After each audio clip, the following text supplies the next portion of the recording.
ქვეყნად არსებობს უამრავი პროფესია, საიდანაც ჩვენ ვირჩევთ ჩვენთვის სასურველს და ვცდილობთ კარგად გავართვათ თავი. დაფასება ძირითადად დაწინაურება და კარგი ანაზღაურება. თუმცა არსებობს ისეთი პროფესიაც, რომელიც გარკვეულ დროს თვითონ გვირჩევს. სადაც არც ხელფას გვიხდიან და არც მენეჯერის პოზიციას გვთავაზობენ. ეს ერთ-ერთი ყველაზე რთული და საპასუხისმგებლო სამსახურია, რომელიც ულევ ენერგიას და ცოდნას მოითხოვს. მაგრამ თან ყველაზე ტკბილი და თბილი, ალბათ უკვე მიხვდით, ეს არის პროფესია იყო მშობელი.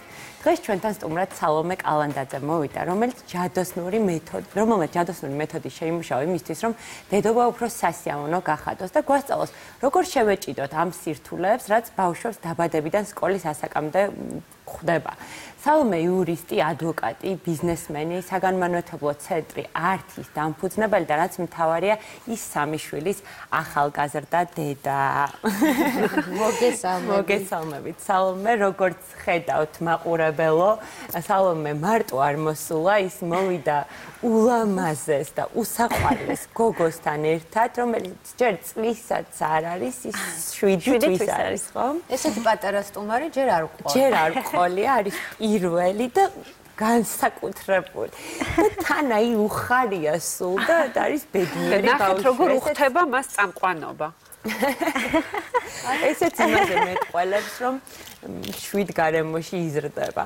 სალომე, შენ ახლა ხარ ნათელი მაგალითი ალბათ იმისი, რომ ბავშვი არა თუ რამეს აჩერებს კარიერულ ზრდას ან ხელს უშლის, არამედ პირიქით ის ალბათ უფრო მეტ ძალას და ენერგიას გაძლევს, რომ გააკეთო უფრო მეტი და მეტი. ალბათ ეს ასეა, ხო? როგორ გამოგდის ეს ერთად?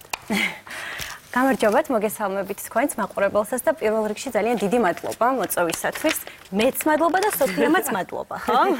აი, მაინც ესე იგი მოახერხა თავისებურად თამაში. მოდი, ახლა სოფიას დავსვავ თავის ადგილზე, თავის სამეფოში და ადგილ სამყოფელზე. თავი იგრძნოს როგორც საკუთარ სახლში. აჰა, ეს თავის საყვარელი წიწილა აყავს. აჰა, ესეც შენი. ესე იგი, რა თქმა უნდა, ერთი პასუხი ანუ ამაზე არ არსებობს და მარტივად ვიტყვი, რომ ყველაფერი აბსოლუტურად მთელი ჩემი ეს აღმოჩენილი ჯადოსნური მეთოდები, ასე ვთქვათ,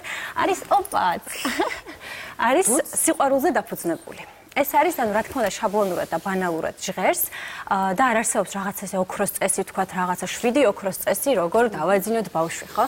აბსოლუტურად ყველა ბავშვი არის ინდივიდუალური, აბსოლუტურად ყველა ოჯახში სხვადასხვა პრობლემები, სირთულეები, ასე დავარქოთ, სხვადასხვანაირად ვლინდება და მიდგომა შესაძლებელი იყოს ინდივიდუალური, მაგრამ ყველაფერი ჩვენზეა დამოკიდებული. მოდი, სანამ ჩამოვშლით ამ ყველაფერს, კითხავ ასეთ რამოს, რომელსაც ვიცი, რომ ხშირად გეკითხებიან, რომ ასეთ პატარა ასაკში როგორ მოახერხე ამდენი, მაგრამ მე ჩამოვთვალე, რომ გაქვს საკუთარი ბიზნესი, ხარ ადვოკატი, ანუ საქმეს სწავლა, 3 შვილი გყავს.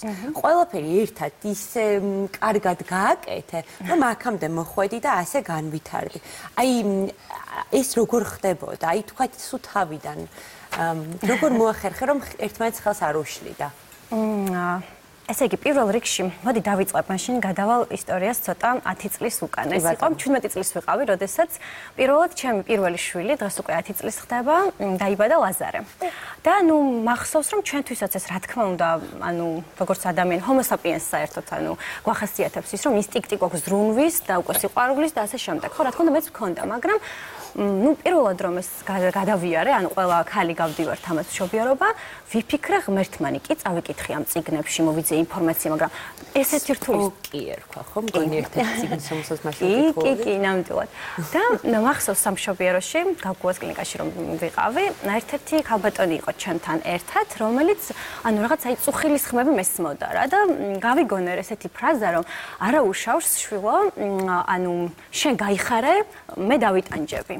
იმის შემდგომ ნუ ხშირად რაღაც სირთულეებს რომ ვაწყდებოდი, აი პირდაპირ თქვა, ბევრი ხო გინახავთ ქანს გაწყვეტილი დედები, ხო? მეც აი ანუ ასე დავიწყე, ასე ვთქვათ რა, ისე რომ აი ეს რაღაც უძილობა ბავშვის, ანუ რაღაცა ჭამის საკითხები, უჭმელობა და ასე შემდეგ, რაღაც თავნებობები შემდგომ ხდებოდა ხოლმე სხვადასხვა პერიოდში, რა თქმა უნდა. მაგრამ თან მეუბნებოდა რომ ხო, აბა რა გეკონა? ანუ ბავშვს რო აჩენდი, რაღაც ესე იყო და ჩემს ისტორია. ხო. იმიტომ რომ მართლა მეც ნამდვილად გამოვიარე, მეც სად ვიყავი, ანუ მგონია რომ ყველა მშობელი გადის რაღაც ამ გზას და აი ზუსტად ეს არის ანუ ჩემი და თვითონ აი ამ ცენტრის, ანუ ამ სკოლის, ანუ მშობელთა სკოლა რაც დავაფუძნე მიზანი რომ აი თუ კი ერთი რაღაც ადამიანს მაინც გამოადგება ჩემი ეს პრაქტიკული რჩევა და ეს არ არის ექიმის პროფესიონალის თქვა რაღაც ამ რჩევა, ეს არის აბსოლუტურად პრაქტიკაზე დაფუძნებული რჩევა. ძალიან ბედნიერი ვიქნები ამით. საწმებია რომ ასეც იქნება. არის ისეთი რამ, რისი გაკეთებაც გინდოდა და ვერ გააკეთე, ვერ შეძელი შულების და ოჯახის გამო. მე ვიტყოდი რომ არა. იმიტომ რომ ეს ყველაფერი პრიორიტეტებზეა. რა თქმა უნდა, ჩვენ არასდროს არ დაგვრჩებათ, რომ ყველაფრისათვის რაც გვინდა, და რაც არ უნდა კარგად იყოს და მშვიდი, ჰარმონიული და რაღაც ბედნიერი და დროის მენეჯმენტი გქონდეს რაღაც ანუ ხუთიანზე, ასე ვთქვათ და ფანტასტიკურად, მაინც არის ის რაღაც ეს სიამოვნებები, ვთქვათ ის რაღაც რაზეც უნდა რაღაც პრიორიტეტების მიხედვით დაალაგო. მაგრამ თუ შენთვის ეს უფრო პრიორიტეტია, რა თქმა უნდა, ესე იგი ის უფრო მეტად გინდოდა. ამიტომ მე ვიტყვი, რომ ხელის შემშლელი ფაქტორი ეს ჩემთვის არასდროს ყოფილა.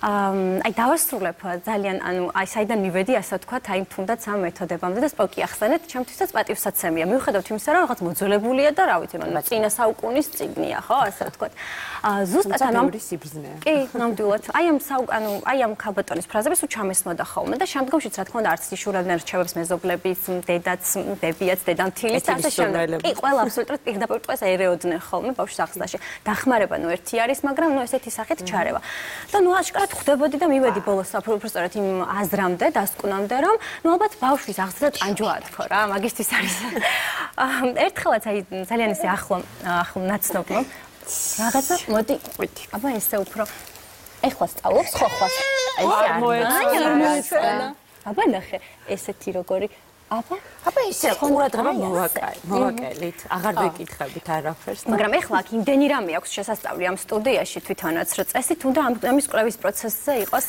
კონცენტრირებული თავის სივრცეშია მოწეული ყველაფერი ნაცნობია ხო ესეც არის მართალი ხარ თუ სპეციალურად განსაზღვრა ეს რა თქმა უნდა და ერთხელ ერთმა ნაცნობა სხვათა შორის სწორედ აი ბენჟამინ სპოკის წიგნი ბავშვი და მისი მოვა რომ მომცა წავიკითხა და მივხვდი რაღაც განსხვავდებოდა ზუსტად აი მეთოდებისაგან რასაც მესაუბრებდნენ მეზობლები ვებიები და ასე შემდეგ. შემდგომ უფრო სიღრმისეულად რომ შევისწავლე, გავიცანი სხვა ექიმების, ანუ ფსიქოლოგების რაღაც გავიარებულები ტრენინგები და ასე შემდეგ, რაღაც სკოლები და მივხვდი მარტივ რაღაცას, რომ ანუ შეიძლება დედობა ძალიან სასიამოვნო რაღაცაც ყოფილიყო და აბსოლუტურად ყველაფერი ჩვენს შეხედულებაზე, ჩვენს მიდგომაზე, ჩვენს მეთოდებზე არის დამოკიდებული. როგორ შეიძლება რომ აი თქვათ აღზრდოთ ბავშვი ისეთი რომ იყოს მშვიდი, ჯანმრთელი, რაღაც ჰარმონიული ურთიერთობა გქონდეს, ხო? პირველ რიგში ამისათვის ვიტყოდი რომ დედა უნდა იყოს მშვიდი, ბედნიერი, ჯანმრთელი და ჰარმონიული. აი ჩვილი ასაკის ბავშვთან დაკავშირებით როცა ვსაუბრობ ხოლმე, თქვათ რატომ შენ გაგიმართლა? ეხშად მსმენია ხოლმე სამჯერ გამიმართლა, ესე იგი. ანუ აი პირველ შვილთან დაკავშირებით ქონდა ჯანმრთელობის საკითხიც, ანუ დაიბადა თქვათ შიდა თავის ქალისნავით და აი გამუდმებით ტიროდა ეს ამიტომ და მაგიტო როცა ალბათ ადამიანს რაღაცა ძალიან გაწუხებს, გამოსავალს რომ ეძებ ეს არის. ეხლა ტრენინგის სახით ეს ვერებერთლა და უზარმაზარი აუარებელი ინფორმაცია, რაღაც 2-3 საათში ხო, როგორ შეიძლება თითქოს გადმოგცეს ადამიანი, მაგრამ ეს არის ლაკონურად, კონკრეტულ აქცენტებით, კი, რა თქმა უნდა, ანუ გაწერილი, ეს არ არის ანუ ინდივიდუალურად რაღაც ერთ ბავშვზე მორგებული, ეს არის ზოგადი ასე ვთქვათ, მიდგომა და მეთოდები.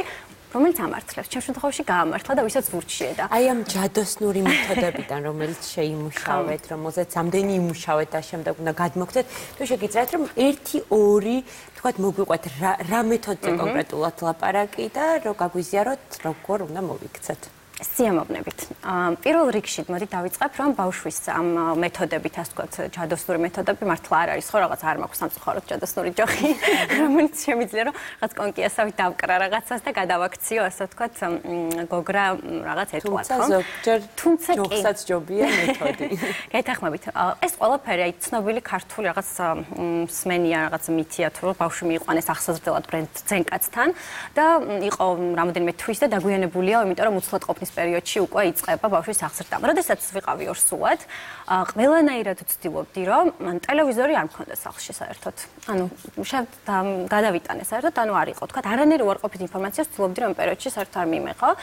და ერთ-ერთი მაგალითად ესეთი მეთოდი, მე ვფიქრობ, ეს არის მუსიკა. ანუ ჰანგები, ну რა თქმა უნდა არ გულისხმობ, თქვა, ანუ თუ ძალიან გსიამოვნებს ერთი-ორჯერ შეიძლება ესეც, მაგრამ რაღაც თქვა როკი და ანუ მსგავსი, ანუ ეს არის უფრო ის კლასიკური ანუ მელოდიები, ჰანგები, მანტრები, რასაც ეძახიან თუნდაც აი აღმოსავლური ვთქვათ ფილოსოფიიდან თუ ავიღებთ ამ სიტყვას, რომელიც ანუ პირდაპირ არის მის ამუსიკიდან გამოცემული ვიბრაციები არის ბავშვთან კომუნიკაციის ერთ-ერთი საშუალება. ასევე რა ვიცი, ეს ახლა ჯადოსნური მეთოდი არ ვიცი რამდენი დერქმა, რომ მე დავიწყე სოფიასთვის წერილების დაწერა. წერილი ჩემს შვილს და ყოველთვის ვესაუბრებოდი ხოლმე, როცა მოცლად ანუ ჯერ ერთნი ვიყავით, ასე ვთქვათ, მაშინ და მე ვფიქრობ, რომ საერთოდ აი დედის სიტყვას აქვს სწორედ ჯადოსნური ძალა. წერილი რა საჭირო იყო, უბრალოდ რომ გელაპარაკოთ. მე მაგალითად ორსულად რომ ვიყავი, ორივე ჩემს შვილს ხანგრძლივად ველაპარაკებოდი.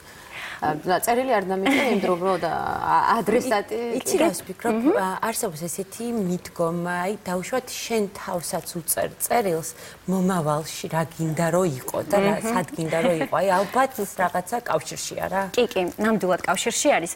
საერთოდ ამას აი ფურცელზე დაწერილ ნებისმიერ სიტყვას, მიზანს, ძალას ან რაღაც სხვა ძალა აქვს. და მე ვფიქრობ, რომ ეს ყველაფერი თვითონ რომ წაეკითხა, ორსულობის დროს მე რა განცდები მქონდა, მე და მისი განცდები იმ დროს მას არჩევანი არ ქონდა და პირდაპირ მიბული იყო ერთმანეთთან.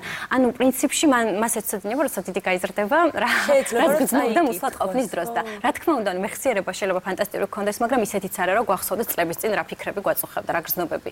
და მინდა გითხრათ, რომ აქედან ბევრი რაღაც შემდგომ გამომდინარეობს, ასე ვფიქრობ. მუსიკა, ანუ რა გულისხმობ თუნდაც ცნობილ მოცარტს, ანუ ბახს და ასე შემდეგ, ეს ვფიქრობ, რომ აი ამ ჰანგებიდან გამოცემული ვიბრაციები ბავშვს პირდაპირ დადებითად მოქმედებს. კი, ეგ მეცნიერების მიერ არის დადასტურებული, რომ ორსულობის პერიოდში სიმშვიდე ბევრ რამეს განაპირობებს. თუმცა თქვენ მიგაჩნიათ, რომ სწორედ ეს, რაც ჩამოთვალეთ, არის იმის მიზეზი, რომ თქვენი შვილები არიან მშვიდები, ღამე კარგად წინაპ, კარგად იკვებებიან, ანუ ეს განაპირობებს უშუალოდ. არა მხოლოდ. ეს არის ერთ-ერთი, ასე ვთქვათ, ყველაზე ცნობილი მეთოდი. რაღაცებს ვიტოვებ კიდეც, რა თქმა უნდა, ასე ვთქვათ, რომ თუ დაინტერესებთ, ჩემი ტრენინგი ეს არის 1 დეკემბერს იქნება, ბავშვის აღზრდის მეთოდებთან დაკავშირებით ზუსტად და რა თქმა უნდა, იქ უნდა ვისაუბრო, რომელზეც მინიმუმ 3 საათი იქნება საჭირო, შემდგომ უკვე სკოლის სახელმწიფო. ერთ მეთოდს როგორც მითხარით, ანუ ერთ-ერთი თემა არის, ჩემი აზრით ყველაზე ასე თქვათ პრიორიტეტული და მნიშვნელოვანი ჩვილ-ბავშვში ეს არის ძილის საკითხი, უძილობა და ასე შემდეგ. რა პირველ რიგში მინდა ვთქვა, რომ ასეთ დროს ყველას ვინც თქვათ ჩემი არჩევა მიცვა, აუცილებლად უნდა შეამოწმოს სრულიად ჯანმრთელია თუ არა ბავშვი, იმიტომ რომ რაღაც ნებისმიერი თუ აწუხებს, ანუ რა თქმა უნდა ლოგიკურია, როგორც დიდი ადამიანი ისე პატარაც წუხს. თუ კი სრულიად ჯანმრთელია ბავშვი, ჩემი აზრით არ უნდა ტიროდეს. თუ არ ყვება მოწესრიგებული აქვს, ძილი მოწესრიგებული აქვს, აი რატომ ტირიან ხო უბრალოდ ბავშვები. არ აწუხებს თქვათ მშრალი არის სრულიად და სუფთა არის, ხო? ძალიან ბევრი ექიმისგან და სხვათა შორის კვალიფიციური ექიმისგან გამიგე რომ არაუშავს ბავშვის ზნეა. მე კი რა თქმა უნდა მჯერა რომ იბადებიან ბავშვები სხვადასხვა ზნით, როგორც სხვადასხვა ფერის თმით, ისევე, მაგრამ მჯერა რომ ყველა, ანუ ჩემი მთელი ეს ჯადოსნური მეთოდი იმაში მდგომარეობს, რომ ყველა ჩვევის და ზნის ხასიათის შემოbrunება გადანაცვლება შეგვიძლია და ამ შეხედულების შემოტრიალება შეგვიძლია თუ კი ამას მივუდგებით თანმიმდევრულად და რაღაცა ჩვევას გამოვამუშავებინებთ. ანუ კონკრეტული ჩვევის გამომუშავებას რა თქმა უნდა დრო და ნებისყოფა. თუ კი თავიდანვე ბავშვს თქვათ არ შევაჩვევთ, აი ცნობილი მეთოდი რაც არის ესე და შეესია რაღაცაში რწევას, ანუ სოფია პირველად რო ლიფტში ჩაჯდა გაუგნებული იყო ვერ წეოდა. იმიტომ რომ იმდენად არ არის საერთოდ ანუ არასდროს თქვათ ესე ანუ არასდროს არ დაძინებულა, ხო? მაგრამ ეტყს იყენებთ, ხო? კი, ეტყს იყენებს ასეირნად რა თქმა უნდა. ახალშობილ ბავშვს ყველა ბავშვს ნებისმიერს აქვს კუჭნაწლავის პრობლემა. რაც საკმაოდ დიდ ტკივილს იწვევს მასში და რა თქმა უნდა აძლევს რეაქციას და ტირის. ამ შემთხვევაში ბევრი დედა ცდილობს დაამშვიდოს სხვადასხვა მეთოდით და სწორედ აქედან მოდის ეს შეთანხმებით. როგორ გაუმკლავდით ამ რთულ პერიოდს? ეს არის დაბადებიდან 3 თვემდე. კი, 3-4 თვემდეც გრძელდება ხოლმე. მით უმეტეს ან სოფიას ყავს 2 ძმა და ან ბიჭებში უფრო ვლინდება ხოლმე, არ ვიცი, რა იწვევს ეს მათი ჰორმონალური სისტემა თუ რაღაც, ანუ უფრო მეტად გაზების დაგროვება, ხო, როგორც ასე ვთქვათ, ცნობილია ჩვილ ბავშვებში. ნუ რა თქმა უნდა, თუ ძალიან ასე ვთქვათ, მძიმედ არის ეს გამოკვეთილი, არსებობს სხვადასხვა წამლები, უკვე მედიკამენტები არის შესაბამისი, თუმცა უნდა ვთქვა, რომ არ არის ეფექტური. არც თქვენც დედა ხართ და ნამდვილად არ არის ეფექტური. ანუ დიდი სტაჟის მქონე დედა ვარ. ასე რომ მე პირადად აი ამ წამლებიდანაც გამოვარჩევდი ჩემი დამზადებული კამის წყალი იყო მაგალითად და არა თქვათ აი კონკრეტულად რაღაც სხვადასხვა მედიკამენტები აფთიაქში ეს უფრო ეფექტური მეჩვენა. ნუ ყველაზე არსებობს რაღაც კამის ჩაები ხო სხვადასხვა მეთოდები რა თქმა უნდა, მაგრამ მუდმივ რეჟიმში დილიდან საღამომდე ესე გაზები ნუ არ აწუხებს. ანუ გაზების გათავისუფლების სხვადასხვა ხერხები არის, ეს არის მთელი რა ვიცი, ერთი 10. ხო, მაგრამ ბოლომდე ეფექტურად მოდით შევთანხმდეთ, რომ არც ერთი საშუალება არ ათავისუფლებს სამ თვემდე ბავშვი არ წყვეტს ტირილს. ნებისმიერი ნებისმიერი დედა მისი რომ მეც გამომივლია ნამდვილად არ ჩერდებია. ხო, უბრალოდ მაინტერესებს რომ მარტივად გითხრათ, რას აკეთებდით? როდესაც, ანუ თქვათ, აი პირველი 2-3 დღე სამშობიაროში წეს არ აწუხებთ ღაზები, ეს პირველი დღეები ხსენს ძირითადად ანუ იღებენ. აი შემდგომ სახლში რომ იყავს, მაშინ იწყება ხოლმე ძირითადად ეს ამბები და მე უძილობები და ასე შემდეგ. კი, როცა ტირის, ანუ რა თქმა უნდა, ანუ არ უნდა შევიმჩნიოთ, ეს არ არის ის მეთოდი, ხო, ჩვილი არის. ნუ პირველ რიგში ვცდილობ, ანუ აი ეტაპები არის ხოლმე, რომ გავათავისუფლო, თუნდაც შეიძლება უშუალოს იმ ერთმა წამო, ნუ რა თქმა უნდა არ უშველა სტანდარტულად. შემდგომ არის აი ფეხების მაგალითად ეს რასაც პედიატრებიც გვასწავლიან ნაწევა. შემდგომ არის ანუ გათავისუფლება გაზებს სპეციალური ხელსაწყო. მუცელზე კი ბატონო ესე დაზელო. ფეხების ანუ ეს ვარჯიშებით გარდა ამისა პირდაპირ ბოლოს არის რომ შენ თვითონ ასე ვთქვათ დეფეკაცია შენ თვითონ დაუჩქარო და განახორციელო. ან ყვებო რაღაცა სხვადასხვა, აი თქვათ 2-3 თვიდან უკვე შეიძლება რომ რაღაც ისეთი ხილი რაღაცა მიაშალო, რომელიც უფრო შეუწყობს ხელს, რომ მოქმედება გარდა მაგისა, სალომე ყველა ქვეყანას და ყველა ექიმს სხვადასხვა მეთოდები და მიდგომები აქვს. მე მაგალითად ჩემი მესამე უცებრიტყვი გავაჩინე ისრაელში, სადაც ერთი კვირის იყო, როცა მითხრას, რომ პამიდრის წვენი ჩააწვეთეო, რაზეც აქ კი ბატონო. გამოანწყობე. ეხლა მინდა გკითხოთ, რადგან დროში ისე ვართ მაინც შეზღუდული, საიდან გაჩნდა პირველად ეს იდეა? ბევრი თქვათ მეგობრები მოგმართავდნენ, მეზობლები, მე რო ნახეს როგორც დიდი ჩულებს და ის საიდან წამოვიდა? ეს იდეა უკავშირდება საერთოდ ჩვენი ტრენინგ ცენტრის ართის, როგორც თქვით ახსენეთ, მე ვარ პროფესიით ადვოკატი, ანუ პატენტწუნებული, აბსოლუტურად ანუ სხვა სფერო არის, რა თქმა უნდა, ბავშვის ფსიქოლოგიასთან არ არის კავშირში და როდესაც ანუ უნდა ჩაგვეტარებინა ტრენინგები, მე თვითონ ანუ ვიწევდი ტრენერებს, იმ სფეროში სპეციალისტებს და აღმოჩნდა, რომ მე თვითონ ანუ იურიდიულთან დაკავშირებით, ასე ვთქვათ, ანუ არ გქონდა არანაირი სატრენინგო, ასე ვთქვათ, მომზადებული მოდული. და ვიფიქრეთ, კი, ესე ვიძხედით, ანუ ჩვენი მეგობრები და ყველგან ანუ სადაც მივდიოდი, უკვე ზედმეტ სახელად ესე შემარქვა დედა. აი პირველად სხვა შორს ანუ ახალ სიტუაციებში რო ხვდებოდით და სახელს თუ ვერ იმახსოვრებდნენ ხოლმე, ნუ რატომღაც რაღაც იწევდა ხო ეს ანუ დედა სამი შვილის დედა. ის სხვა შორს ცალკე სტატუსია და მეც მეღიმება ხოლმე, მაგრამ ეს რა თქმა უნდა, ანუ საამაყო ერთი კუთხით არის, მეორე კუთხით თავარი სხვა რაღაც უფრო არის რა თქმა უნდა. და დავდივარ უბრალოდ იოგაზე. ხო, იოგას ვიყენებდი ორსულობის დროსაც, შემდგომაც აბსოლუტურად ანუ ეს ჩემი აზრით მნიშვნელოვანია და გეხმარება. და იქ შემარქვა ჩემო მასწავლებელმა გურუმ როგორც ვეძახით, აი დედა მოვიდა და მე ჩემ მეგობრებმა ვინც ერთად დავდიოდით ეს რომ ავიტაცეთ, ანუ სალომე შენ აი ეს ანუ რა თქმა უნდა აკადემიური ხარისხი ამაში არ არსებობს. და საერთოდ ანუ მე პირადად სიმართლე გითხრათ ძალიან ბევრი ძიძა მყავს აღზრდელი გამოცვლილი და საქართველოში აღზრდელის პროფესია ესე ვთქვათ მე ვარ აი აკადემიური ხარისხი მაქვს სერტიფიცირებული ესეთი არ არსებობს ხო? არა ვფიქრობ რომ მართლა საკმაოდ საინტერესო ესეთი პროფესია არის თქვენ როგორც ახსენეთ დასაწყისში ჩემი ნება იყოს ყველაზე მაღალანაზღაურებადი იქნებოდა. ჩემი მიზანი საერთოდ ეს არის სწორედ რომ აი გაიცეს აკადემიური ხარისხი, ეს უკვე როგორც პროფესიად ისე ჩამოყალიბდეს. მშობელთა სკოლა ესე იყოს. თლიანად ჩვენი ცენტრის მიზანიც ასე ვთქვათ ამაში მდგომარეობს, რომ ჩარჩო განათლებიდან გამოვიდეთ და ვთქვათ პროფესია აი ვატარებთ გაყიდვებთან დაკავშირებით. გამყიდველიც არ არსებობს, ხო? აი რაღაც მე აღზრდელი ვარ არ არსებობს და ასე რომ აი რაღაც გავსი თუკი ჩემი სიტყვით ასე ვთქვათ ეს რა თქმა უნდა დაიწყება სკოლიდან და შემდგომში აკადემიურ ხარისხამდე ავა, ეს იქნება ჩემი საბოლოო მიზანი და გამიხარდება. ძალიან კარგი. აი რასაც კითხვას დაგისვამთ, რომელიც ალბათ ბევრ გოგოს და ხალხს აინტერესებს. დიდი ყურადღება მეფანტება დიდი გოგო. ძალიან გიხდება გოგო. ქაშვილი ყავთ 3 ბიჭი? კი, მოყავს 3 ბიჭი და ტრეინინგები თუ გექნებათ, როგორ უყავდეს გოგო? დიდი. უცებ კითხავთ, მაინტერესებს. უბრალოდ მინდა რომ მიმართოთ იმ ქალბატონებს, რომელსაც ეშინიათ ბავშვების ყოლის, იმიტომ რომ ფიქრობენ რომ ეს მათ კარიერულ ზრდას შეაფერხებს, რომ ვერ მიაღწევენ იმას, რა ისი სურვილიც აქვთ. მინდა რომ მიმართოთ და უთხრათ, იმიტომ რომ თქვენ ეს ყველაფერი შეძენით და განარჩენ რო იყოთ მაგალითი მათთვის. მოდი ევროპასუხს გავცემ ერთ აკადემიურს, რომ ეს ყველაფერი რა თქმა უნდა არის აბსოლუტურად მათზე დამოკიდებული, იმიტომ რომ სწორი დროის მენეჯმენტით აბსოლუტურად დაალაგე პრიორიტეტებს და შეძლება ამ ყველაფერს, მით უმეტეს დღევანდელობაში, როცა უამრავი რავის ტექნიკური და ასე შემდეგ საშუალებებია.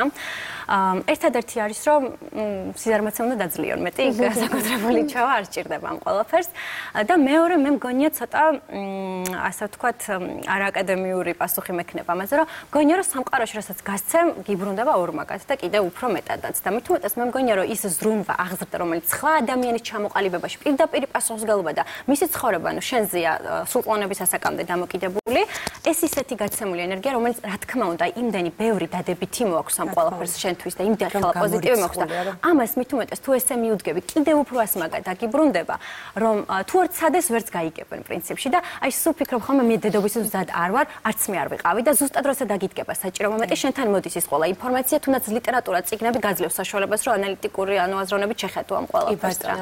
ძალიან დიდი მადლობა ვუთხრათ ჩვენ სტუმრებს. ამას დავიტოვეთ.